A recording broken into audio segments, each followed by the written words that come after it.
Le bonheur, le mot est lâché.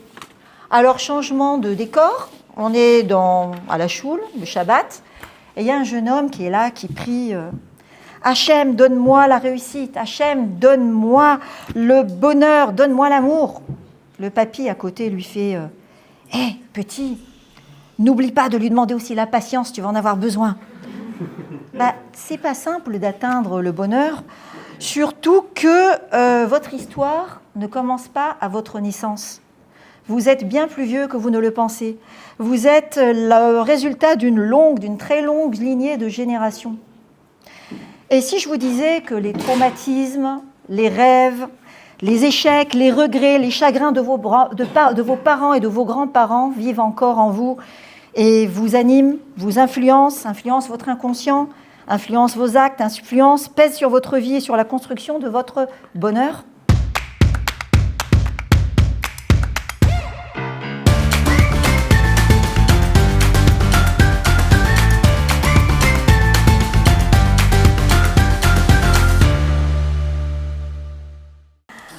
Imaginez une rencontre, un date, un chidour, un soir au bar du Novotel.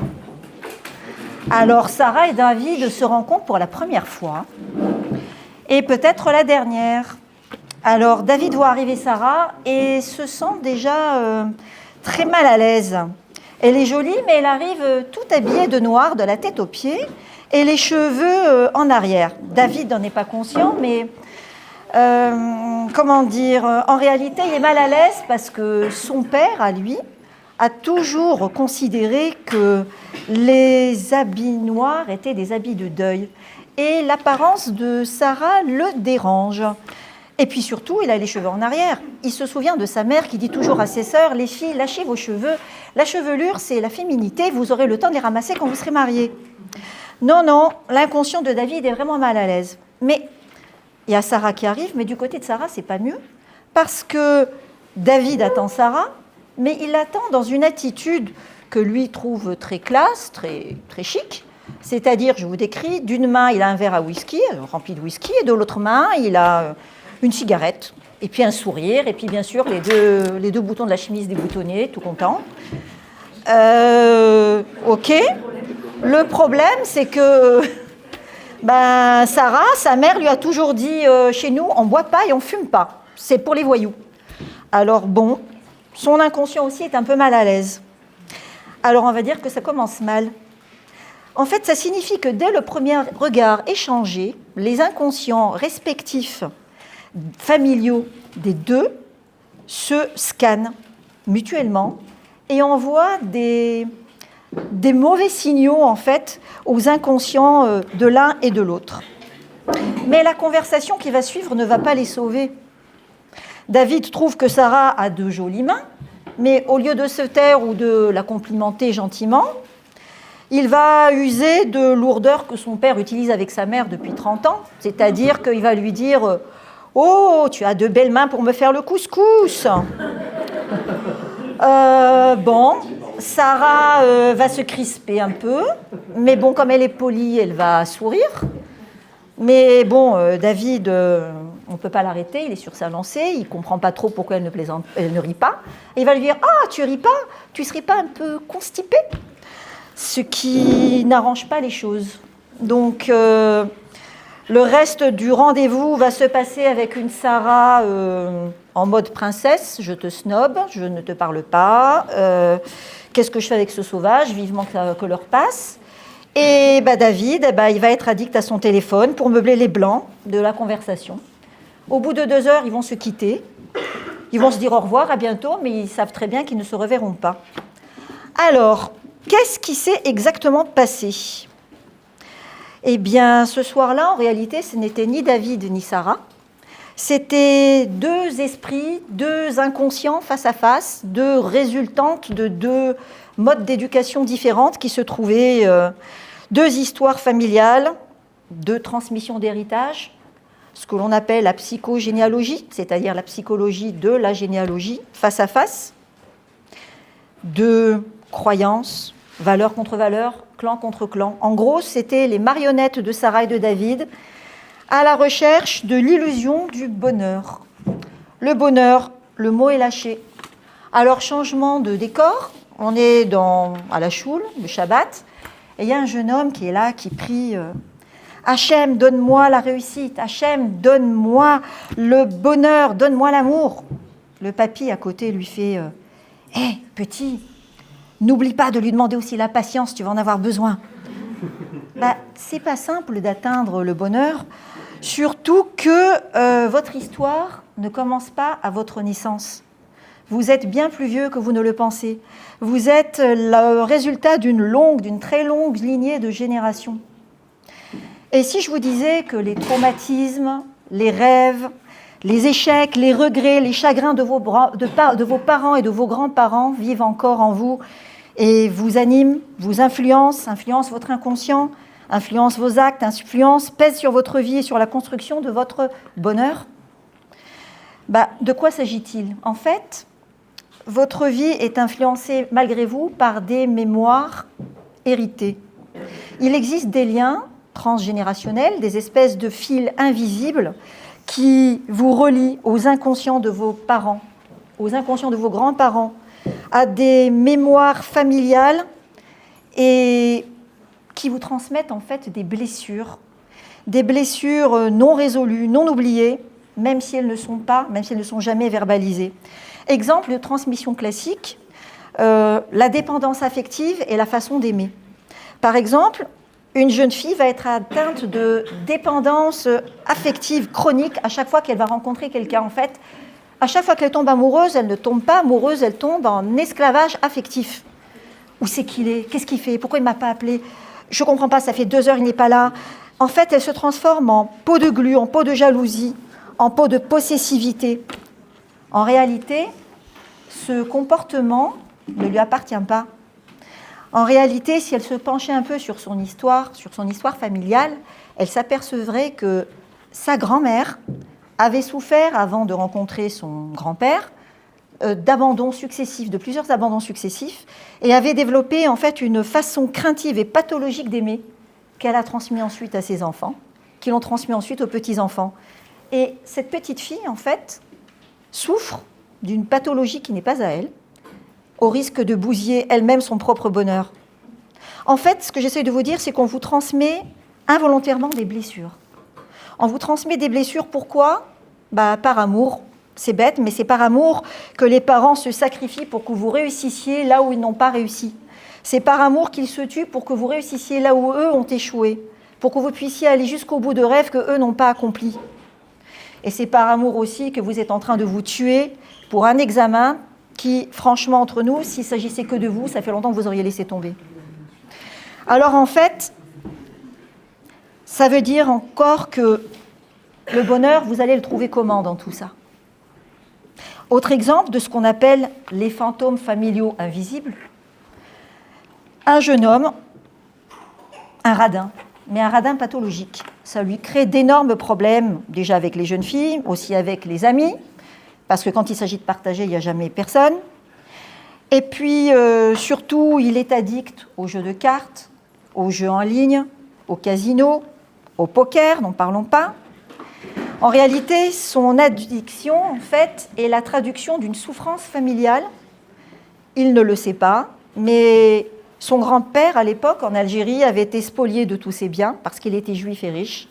Il avait été jeté à la rue, sa femme et ses enfants jetés également. Ils avaient connu la pauvreté, lui la prison. C'était un drame, c'était une humiliation familiale. 40 ans plus tard, l'addiction à l'argent, au jeu de son petit-fils, est en fait un moyen inconscient de renouer, de rejouer, de venger l'humiliation familiale. Mais il n'y a pas que ça. Le problème, c'est qu'avec son addiction au jeu, il a découvert quelque chose. Quand il joue au poker, quand il a les dés entre les mains, au moment où il a les dés entre les mains, il se sent tout puissant. Au moment où il a les dés entre les mains, il se sent l'égal de Dieu. N'ayons pas peur des mots, c'est ainsi qu'il se sent. Il a le destin entre les mains, il a le pouvoir de ce qu'il va arriver entre les mains, il n'a peur de rien et c'est euphorisant. Et c'est à ça qu'il est addict. Vous l'aurez compris en fait, que ce soit de l'addiction à l'argent, que ce soit de dépendance affective, que ce soit de la peur de l'abandon, vous êtes tous quelque part de potentiels enfants réparateurs, de potentiels justiciers masqués qui vengeaient l'honneur de vos parents, qui vengeaient les cœurs blessés, les rêves brisés de vos ancêtres, comme si vous étiez des révisionnistes qui vouliez réparer l'histoire. Et c'est comme ça qu'on rentre dans ce qu'on appelle les comportements addictifs. La première des choses qui obstrue l'arrivée et la construction du bonheur. Les comportements addictifs, c'est quoi? Un enfant de 5 à 40 ans peut développer un trouble, une addiction, un comportement compulsif pour symboliquement rectifier l'histoire des parents, mais aussi et surtout pour essayer de s'enfuir, pour essayer d'échapper à la pression des attentes supposées ou imposées. Qu'est-ce qu'on attend de moi? Qui suis-je? Est-ce que je suis vraiment moi? Qu'est-ce qu'on voit de moi? Est-ce qu'on voit moi, tout simplement, ou est-ce qu'on voit le futur médecin, le futur avocat, le futur homme d'affaires? Je ne supporte pas ce regard trop lourd d'amour qui est posé sur moi. Est-ce qu'on m'aime vraiment? Pourquoi est-ce qu'on me trouve si génial? Oula, ça me gêne. S'il savait, mais s'il savait quoi? Vous avez tué qui exactement? Vous souffrez d'un syndrome d'illégitimité. Vous souffrez de ce qu'on appelle le syndrome de l'imposteur. Pourquoi? C'est trop dur de construire sa vie. C'est extrêmement difficile. Alors vite s'anesthésier, vite oublier, vite s'enfuir, vite essayer d'avoir quelque chose qui nous fasse oublier qui nous sommes et ce que nous avons à affronter. Vite un comportement compulsif, une addiction. On va commencer par l'addiction numéro 1, vite le frigidaire. Allez, j'ouvre, je mange tout ce que je peux trouver, je comble, je remplis le vide à l'intérieur de moi. Vite, je mange, je me remplis avec n'importe quoi, quitte à en vomir. Ou alors, je prends mon écran, c'est tellement plus facile. Allez, je prends mon écran, je regarde, qu'est-ce qui se passe sur Facebook, qu'est-ce qui se passe sur Instagram? Bon, il n'y a rien de nouveau. Allez hop, je vais me faire un film. Et pourquoi pas un film X? Tiens, un petit film pour adultes, ça va me changer. Après tout, c'est bien de sortir de ma vie, d'être différent. Mais pourquoi? À ce point-là, je veux suivre ma vie. Les addictions sont porteuses d'une histoire qui ne vous appartient pas. C'est un mélange entre votre histoire personnelle, vos réactions personnelles et votre lignée. Ce sont des projections croisées qui sont responsables de troubles que vous développez comme une réponse à un vide intérieur. Et ça obstrue la construction du bonheur. Il y a quelque chose de souterrain là-dedans et qui sous-tend le tout. C'est la crainte de l'avenir.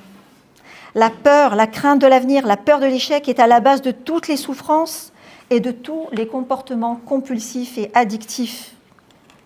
L'addiction comportementale aux écrans, par exemple, et à la réalité virtuelle, correspond en réalité à l'évitement des émotions refoulées.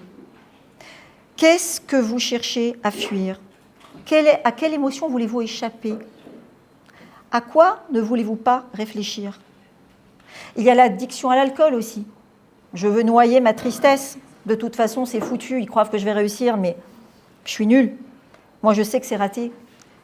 Alors, je bois.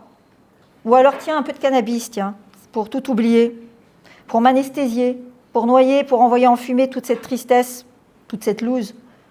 Mais mauvaise pioche que le cannabis, parce que ça détruit votre concentration, ça détruit la mémorisation. Et puis au bout de 3-4 ans de fumette, on ne le sait pas souvent, mais il y a des problèmes de stérilité et de fertilité pour les hommes comme pour les femmes. Il y a aussi des addictions plus sympathiques, heureusement, comme par exemple l'addiction à l'apparence. On sculpte son corps comme une œuvre d'art. Ok, Dieu nous a donné un corps, il faut en prendre soin, mais à partir de quand est-ce que c'est trop? À partir de quand est-ce qu'on exagère? À partir de quand est-ce qu'il y a un excès? C'est simple, à partir du moment où il y a excès, il y a addiction. Il y a excès au-delà de l'équilibre. Il y a donc addiction. Il y a aussi la séduction, qui peut être une addiction. Oui, il y a l'addiction à la séduction. Il existe des séducteurs et des séductrices en série. Vous n'avez besoin que d'un ou d'une Mais bon, pourtant, vous cumulez les cœurs brisés. Pourquoi? Laissez-en pour les autres. Et puis, ne jouez pas avec les sentiments des autres. On n'entreprend pas si on n'a pas envie de continuer. Ne jouez pas avec le cœur des autres. Vous n'avez pas besoin de vous rassurer en vous faisant les dents sur tout le monde. De quoi avez-vous peur? Vous ne vous résumez pas à votre apparence. Il y a aussi une autre addiction, l'addiction aux dépenses excessives. Je dépense, j'achète tout ce que je peux. Tout ce qui me tombe. Je n'ai pas besoin, mais c'est joli, je prends. Je fais fumer la carte bleue. En réalité, j'ai peur de ne pas posséder. J'ai peur que ça m'échappe. J'ai peur de ne pas pouvoir maîtriser les choses. J'ai peur, je ne peux pas lâcher prise. Mais vous ne maîtriserez jamais le sens du courant de l'eau.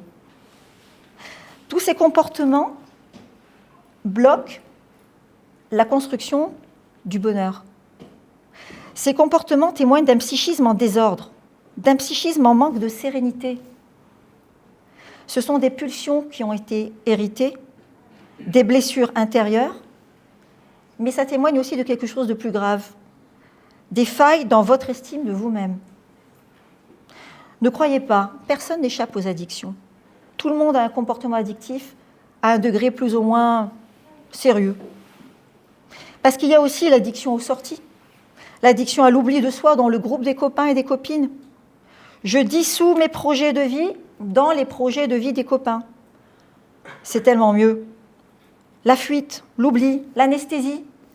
Stop, on décide d'affronter, de regarder sa vie en face. Alors attention, tout n'est pas la faute au transgénérationnel. Dans la transmission, dans l'héritage qu'on peut recevoir, il y a la notion d'héritage. Je choisis ce que je veux garder. Je choisis ce que je vais pouvoir transmettre à mon tour et ce qui ne passera pas par moi. Ça s'appelle le libre arbitre. Ou alors, ça s'appelle ne pas vivre.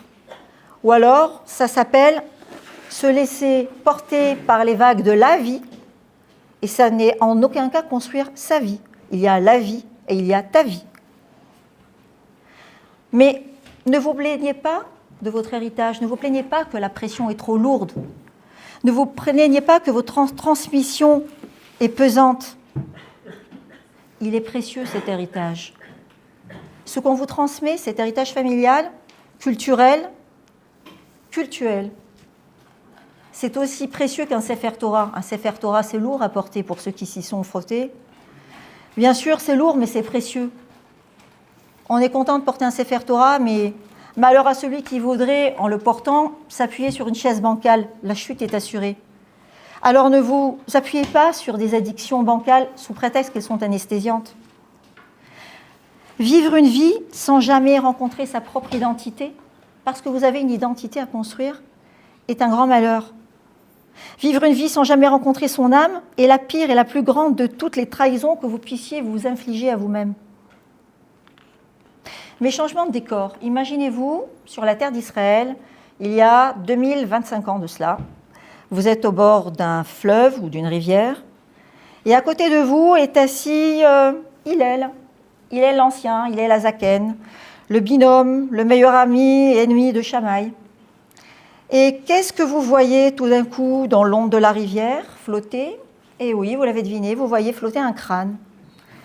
Un crâne qui flotte sur l'eau. Et comme il sera plus tard écrit dans les Pirkei Avot, Hillel observe le crâne et déclare « Parce que tu as noyé, on t'a noyé, et ceux qui t'ont noyé seront à leur tour aussi noyés. » Au secours. Mais cette déclaration illustre certes le principe de mesure pour mesure, mida keneged mida, mais ça suggère que les actions néfastes entraînent des répercussions similaires. Mais le lien avec les addictions est clair. Le cycle des comportements destructeurs, c'est du cycle des comportements destructeurs dont il est question. Les addictions sont un cycle où des actions nuisibles entraînent des conséquences nuisibles qui, à leur tour, vont renforcer des comportements addictifs. Je vais me planter à la fac, je vais rentrer le soir, je vais vider le frigidaire, à en vomir, je vais aller vomir, je vais me dégoûter. Je vais passer la nuit sur mon téléphone. Le lendemain, je vais retourner à la fac, je ne vais rien entendre, je ne vais rien comprendre, je vais revenir, je suis minable et je vais encore recommencer. Est-ce que c'est ce cycle de comportement destructeur qui va m'amener le bonheur? Avant l'invention de la psychanalyse, Hillel nous renvoie à notre responsabilité. Au fait, c'est vrai que je ne me suis pas présentée, je suis psychanalyste, c'est pour ça que je vous en parle. Mais avant l'invention de la psychanalyse, Hillel vous renvoie à votre responsabilité personnelle.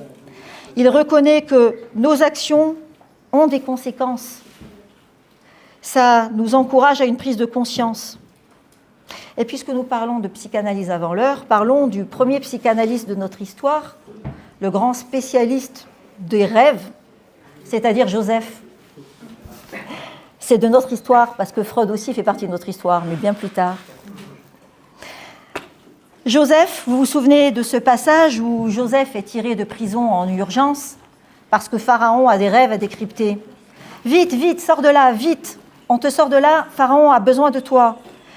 Allez, mais au lieu de se précipiter aux pieds de Pharaon, que va faire Joseph? Il prend son temps. À contre-courant, à contresens de la hâte, à contresens de toute cette panique, de cette urgence environnante, il va prendre le temps de se raser. On ne lui demande pas de se raser, il se rase. On ne lui demande pas de se changer de vêtements, il se change de vêtements.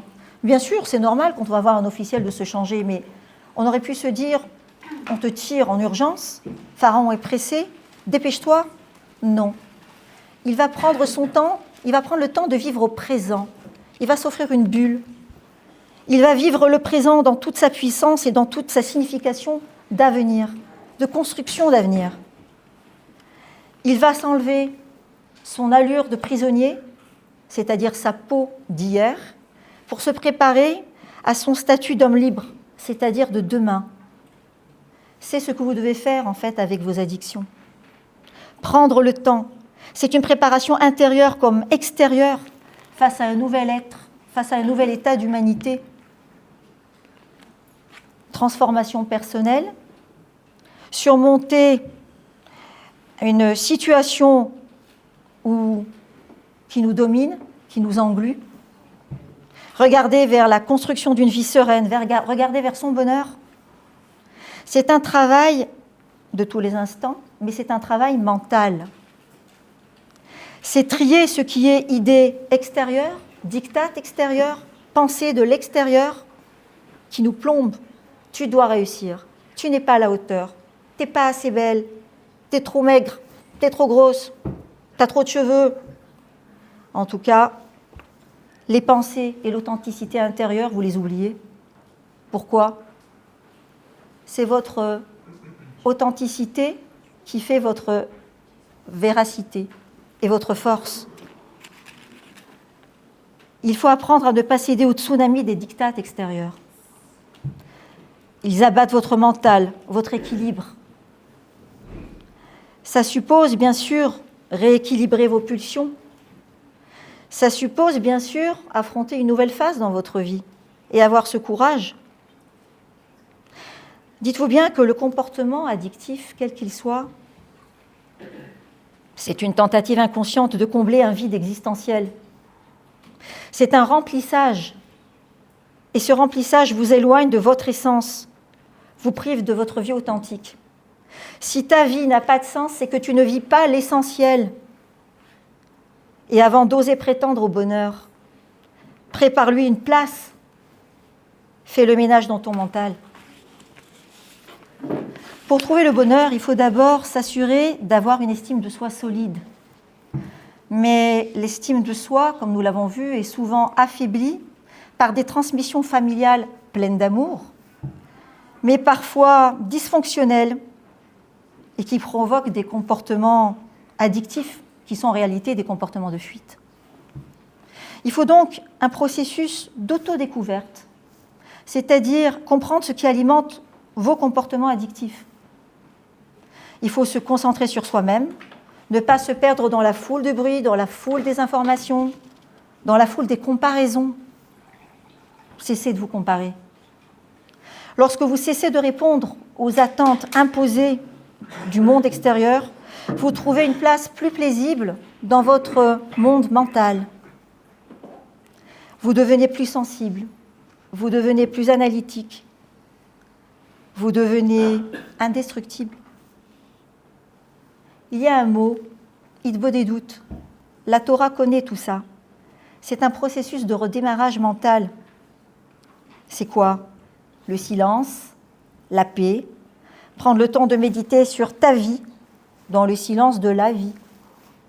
Un bord de mer, une marche dans les calanques, un petit moment tranquille, seul, le silence de la nature en accord avec votre intériorité.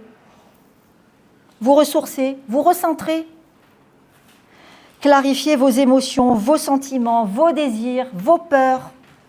Ne plus écouter les sentiments, les désirs, les peurs des autres. Travaille, tu ne vas pas réussir. Comment tu fais? Tu travailles allongé, c'est pas possible. Non. Et soudain, vous n'êtes plus esclave du regard des autres.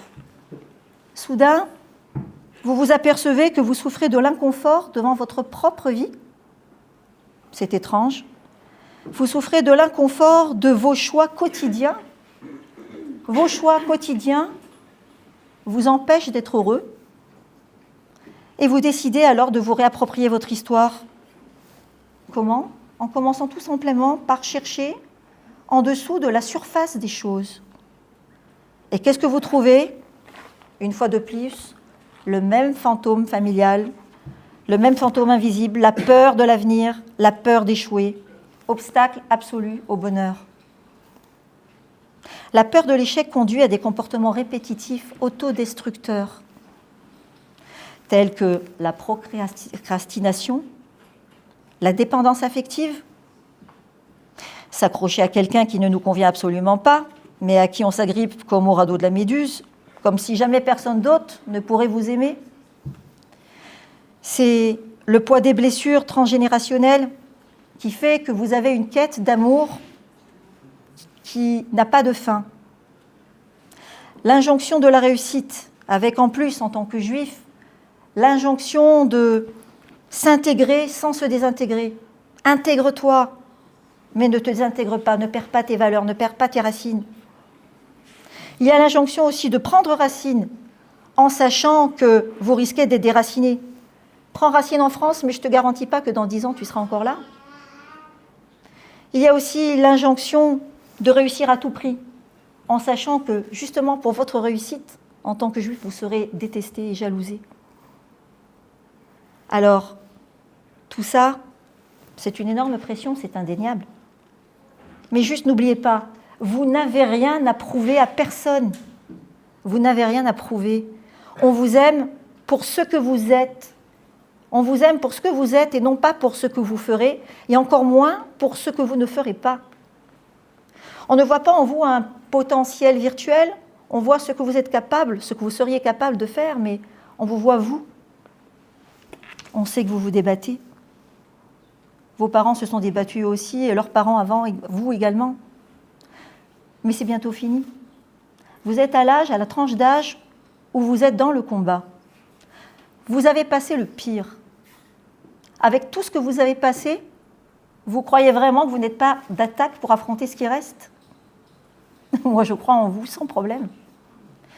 Et vous réussirez, vous allez construire quelque chose de toute façon, même si ce n'est pas ce que vous aviez prévu au départ, parce que les années vont passer, les mois vont passer, et vous êtes obligé de construire. Alors, tant qu'à faire, tant que vous avez les armes, construisez bien, vous y êtes, foncez. Ne perdez pas votre temps à vous enfuir et à vous cacher derrière un rocher de votre route. Parce que c'est votre route, vous n'en avez qu'une. Elle est peut-être tordue, elle est peut-être mal pavée, mais c'est votre route. Soyez vous-même, sois toi-même. Ose être toi-même. À qui ferais-je de la peine si j'étais moi-même? Vous êtes-vous déjà posé cette question?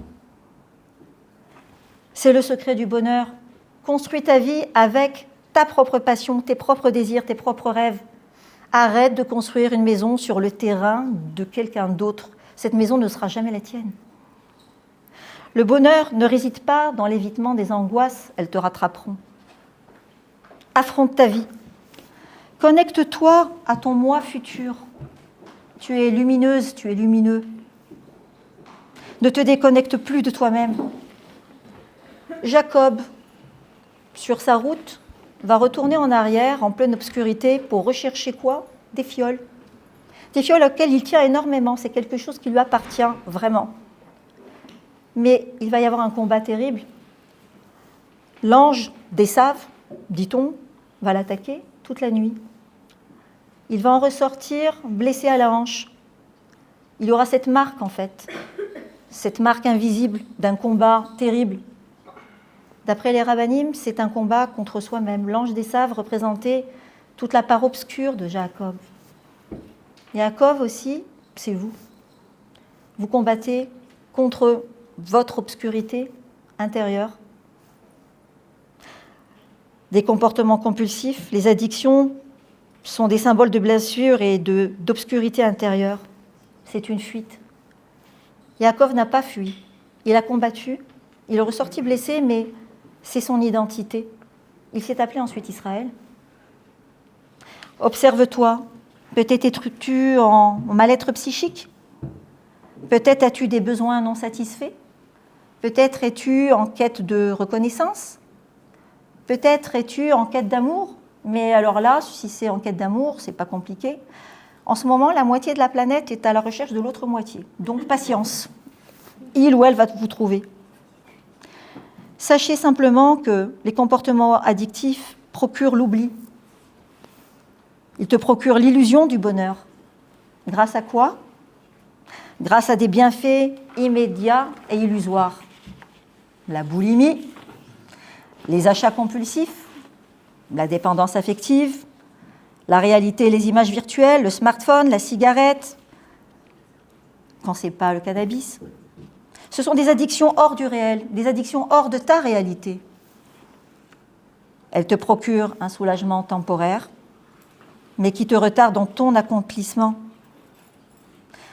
Mais l'addiction est une entrave. L'addiction n'est pas une identité. Tu n'es pas une larve parce que tu as passé la nuit sur ton smartphone au lieu de bosser. Tant pis pour toi, c'est tout. Tu ne recommenceras pas. C'est pas plus bête que ça. Accepte tes vulnérabilités pour t'en débarrasser. Ta perfection, c'est ta perfectibilité. La Torah enseigne que la perfection ne réside pas dans les efforts.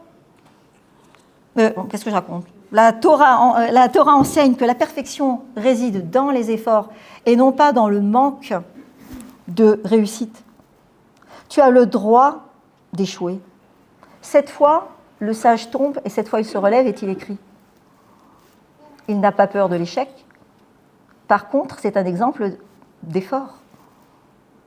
Alors, vis dans ton présent, sois authentique, sois vrai, sois aligné avec tes vraies valeurs. Alors, récapitulons. Il existe une transmission transgénérationnelle, et c'est un poids, c'est vrai. Il existe des blessures qui laissent des traces invisibles.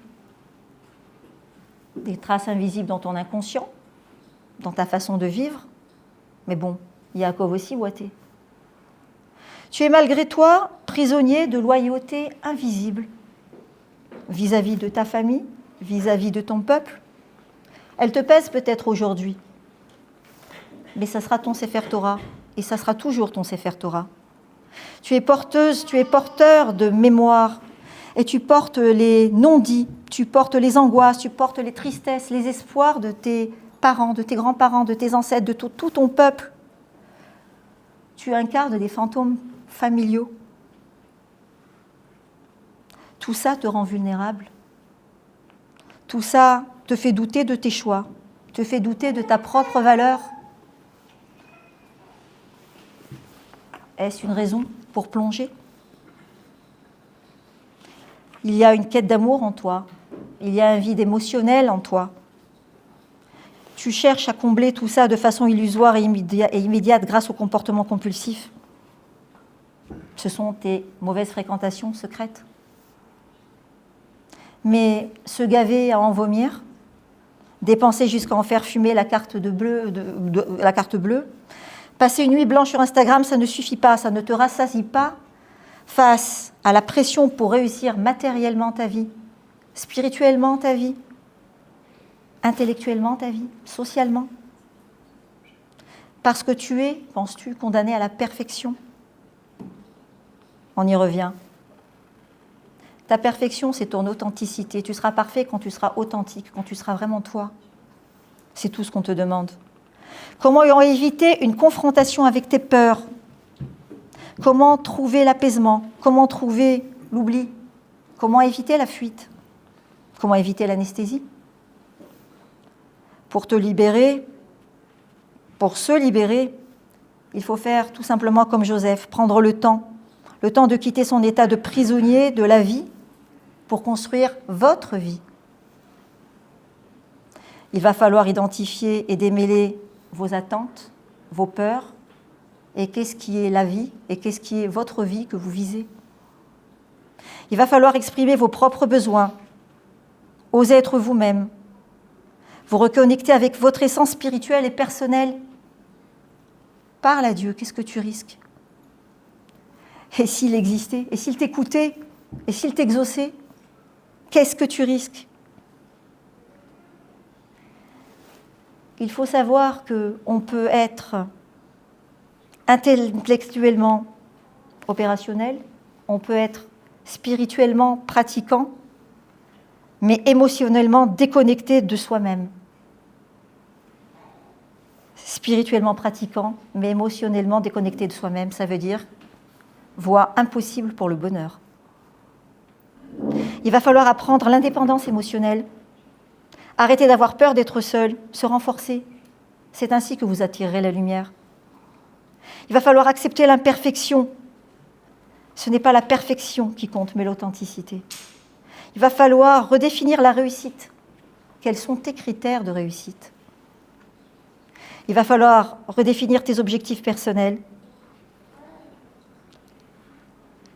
Il faut comprendre que la perte de la maîtrise de soi est une entrave au libre arbitre. Mais sans libre arbitre, c'est la domination de l'addiction, avec les conséquences spirituelles, le déséquilibre entre le corps et l'âme, les sentiments de culpabilité, de nullité, d'impureté, de honte, la déconnexion avec soi-même, l'exil intérieur. Il n'y a rien de plus humain que d'être noyé par ses flots intérieurs et par les remous de sa conscience. Mais l'arche de Noé a survécu. Tu peux naviguer dans tes propres tempêtes. Il suffit de construire ta sérénité intérieure. Et ensuite, le bonheur coulera de source. Tu es comme Abraham, tu es comme Sarah. Lech lecha, va pour toi. Va, cherche ton équilibre, cherche ta vie, cherche ton bonheur. Quitte ce que tu connais, surtout ce qui t'assombrit. Va vers la découverte de ta véritable essence. Lech lecha, cette quête spirituelle, c'est celle du bonheur. Et effectivement, le papy du début avait raison. Ça demande de la patience et des efforts. Dans le désert, la manne tombait tous les jours et elle avait le goût que chacun voulait lui donner. Alors, comment transformer ta propre manne quotidienne en bonheur? Abraham et Sarah t'ont donné une réponse. Hillel, qui observe son crâne, te donne aussi une réponse. Joseph, qui prend son temps, te donne une réponse. Les sages qui tombent et qui se relèvent, même s'ils sont vieux, ils te donnent la réponse. Le Sefer Torah, si lourd et si précieux, te donne aussi une réponse. Jacob, qui combat l'ange de sa propre obscurité, et l'arche de Noé qui survit sur les flots, vous donne aussi des réponses. Alors Abraham et Sarah vous montrent le chemin. Ce soir, ce chemin, c'est le vôtre, c'est le tien. Je vous remercie de votre attention.